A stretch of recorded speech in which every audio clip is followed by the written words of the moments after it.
হঠাৎ করে বিপদের বার্তা দিলেন তারেক রহমান। জানালেন শেষ পর্যন্ত কোনো অগণতান্ত্রিক কিংবা অপশক্তির কাছে বিনা শর্তে আত্মসমর্পণের পথে হাঁটতে হয় কিনা এমন শঙ্কা রয়েছে। গণতন্ত্র বিরোধী অপশক্তির ষড়যন্ত্র এখনো কিন্তু থেমে নেই। বাংলাদেশে এই মুহূর্তে মাঠে থাকা সব গণতান্ত্রিক রাজনৈতিক দলকে এমন বিপদের কথাও স্মরণ রাখার আহ্বান জানিয়েছেন। কিন্তু এই মুহূর্তে কিসের বিপদ?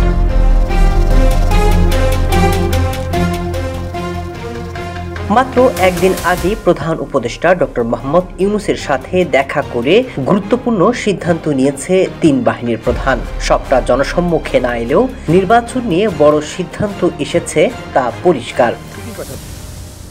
যেন নির্বাচন কমিশন আগামী রমজানের আগে 2026 সালের ফেব্রুয়ারি মাসে জাতীয় নির্বাচন অনুষ্ঠানের আয়োজন করে। সেনাপ্রধান আর ডক্টর ইউনূসের সাক্ষাতের পরে দেশের রাজনৈতিক দলগুলো যেন খানিকটা হলেও সুর নরম করছে। কয়দিন আগেও যে এনসিপি তাদের প্রতীক নিয়ে নির্বাচন কমিশনকে হুঙ্কার দিল, মাত্র 24 ঘন্টায় সেই প্রতীক নিয়েই নির্বাচনের ঘোষণা দিচ্ছে। শুধু তাই নয়, সংস্কার কিংবা গণভোটের আওয়াজ তোলা নেতাকর্মীদের নেই সেই হাঁক ডাক। বরং নাহিদ ইসলাম জানিয়ে দিয়েছেন ফেব্রুয়ারিতেই নির্বাচন হওয়া জরুরি। আজ থেকে ঠিক 1 বছর আগে এই শহীদ মিনারে আমরা শপথ নিয়েছিলাম এই দেশকে স্বৈরাচারের হাত থেকে মুক্ত করব।